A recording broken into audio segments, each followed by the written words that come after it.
Assalamualaikum warahmatullahi wabarakatuh. Dengan saya Ahmad Zulhaibi, NPM 20110300372 dari kelas A semester 1, Fakultas Tarbiyah dan Keguruan, jurusan Manajemen Pendidikan Islam. Baik, di sini saya akan menjelaskan materi tentang A. Penghalang pewarisan dalam Islam. Penghalang pewarisan atau mawani al-id adalah penghalang terlaksananya waris-mewaris antara pewaris dan ahli warisnya. Penghalang pewaris tersebut disebabkan oleh dua hal, yaitu 1. Karena halangan kewarisan. Contoh, pembunuhan menghalang seseorang untuk mendapatkan hak warisan dari orang yang dibunuhnya. Tidak ada sedikit harta warisan bagi pembunuh.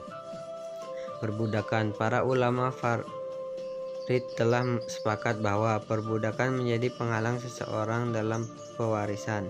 Hal ini didasarkan pada firman Allah dalam surat An-Nahl ayat 75. Berlainan agama. Yang dimaksud dengan berlainan agama adalah berlainan agama orang yang menjadi pewaris dengan orang yang menjadi ahli waris.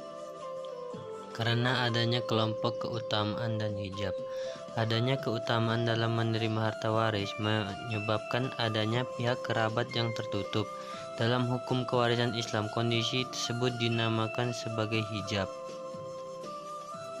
Adapun hijab itu dapat dibagi menjadi dua jenis, yaitu hijab nukson, yaitu berkurangnya hak ahli waris dari bagian yang besar menjadi bagian yang kecil, karena ada ahli waris yang lain yang mempengaruhinya.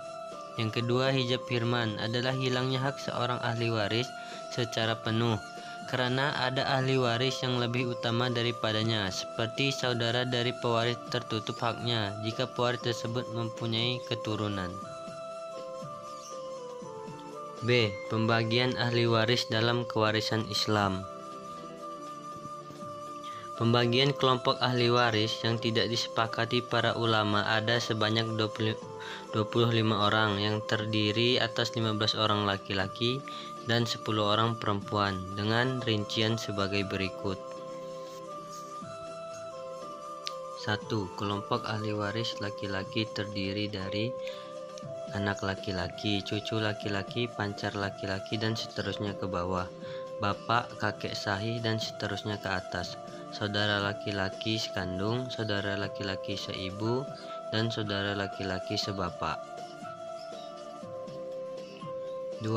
Ahli waris perempuan terdiri dari anak perempuan, cucu perempuan, pancar laki-laki, dan seterusnya ke bawah, ibu, nenek dari pihak bapak, dan seterusnya ke atas, nenek dari pihak ibu, dan seterusnya ke atas, dan saudara perempuan sekandung.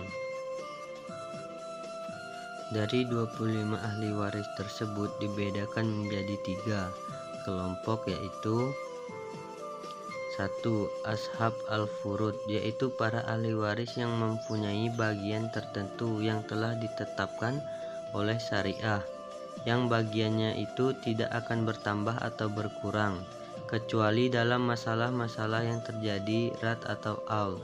Bagian-bagian yang telah ditentukan atau yang disebut dengan furud al-muqaddarah dalam Al-Quran hanya ada 6, yaitu setengah, 1/4, 1/8, 1/3, 2/3, dan 1/6. 2. Asabah, yaitu ahli waris yang tidak mempunyai bagian tertentu, hanya mewarisi sisa harta setelah diambil oleh ahli waris ashab al-furud, tetapi dapat mewarisi seluruh harta apabila tidak ada ahli waris ashab al-furud. Namun, dapat juga tidak mewarisi sedikit pun dari harta peninggalan apabila harta tersebut tidak tersisa setelah diambil bagian ahli waris ashab al-furud.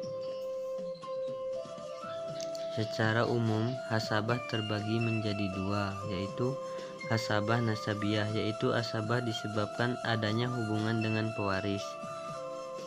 Asabah sabiyah, yaitu menjadi asabah karena adanya suatu sebab, yang dalam hal ini adalah karena ada perbuatan memerdekakan si mayit dari perbudakan. 3. Dawil arham, Pada dasarnya, asal istilah dawil arham memiliki arti yang luas, yaitu mencakup seluruh keluarga yang mempunyai hubungan kerabat dengan orang yang meninggal. Keluasan arti tersebut didasarkan pada firman Allah Subhanahu wa taala dalam surat Al-Anfal ayat 75.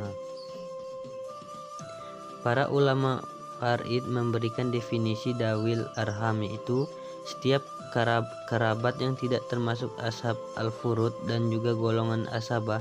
Adapun orang-orang yang termasuk golongan ini adalah cucu perempuan, pancar perempuan dan seterusnya ke bawah.